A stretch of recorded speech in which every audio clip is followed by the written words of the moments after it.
The end of this year marks 26 years that I haven't missed spending New Year's Eve in God's presence.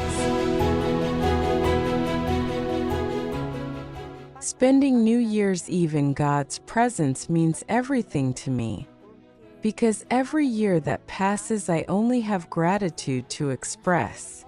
So I can't help but thank Him for everything I received throughout that year.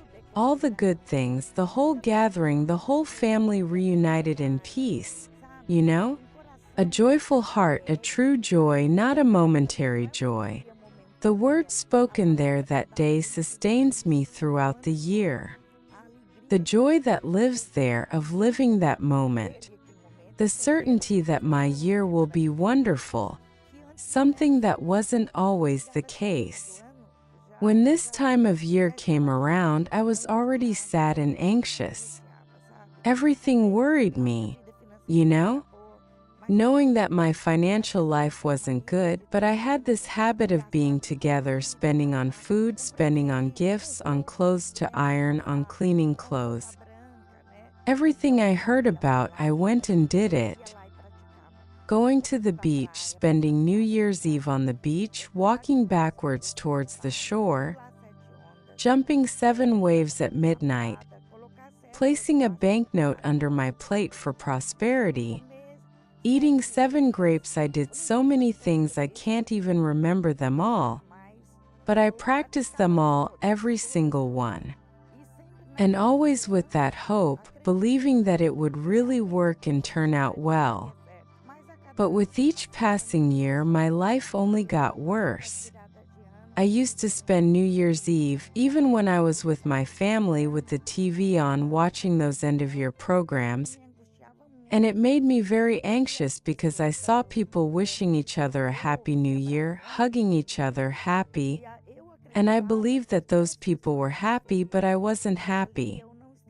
And I started to notice that the next day, on the first day of the year, I woke up more anxious than on the previous days.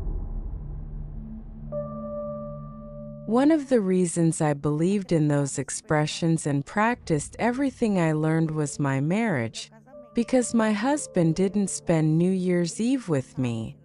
He always found a way to leave the house. Sometimes just moments before the new year he would disappear, and I knew he had a mother, but he would come and go. But that year he left home and never came back. Until I watched television programs and saw the testimonies, and I decided to go to church to see if it was true. And it was near the end of the year. And I heard the pastor saying that if we spent the end of the year in God's presence, he was talking about the New Year's Eve celebration, that if we grew and spent it there with God, the problems we had would be left behind. And I believed that. I placed all my certainty in that. I didn't want my year to end without my husband coming home. Then December 31st arrived. And I couldn't accept the fact that the new year was approaching and my husband wasn't coming home. So I believed so strongly that I made a challenge with God. I told him I'm so sure he's coming home that I'm going to close my eyes and then open them. When I open them, I'm going to count 10 cars, even if the 10th one is his, but he's coming home. And so I did. I closed my eyes, took a deep breath, waited a while, opened my eyes and started counting.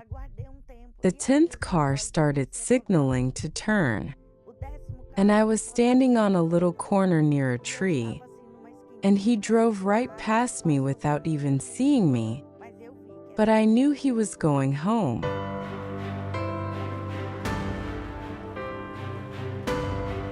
That was the first year I spent New Year's Eve with my husband. This time it was different, in the presence of God, there with him. And my husband from that day on never again slept away from home, had lovers or anything of the sort. And that's why I would never think of spending a New Year's Eve away from God's presence. because it was there that I found peace, I found joy, I found family, I found everything I dreamed of, everything I saw in others, who seemed to be doing well, to be happy. It seemed like only I was unhappy in the world. I began to have that from that day that I spent my first New Year's Eve in God's house, in God's presence.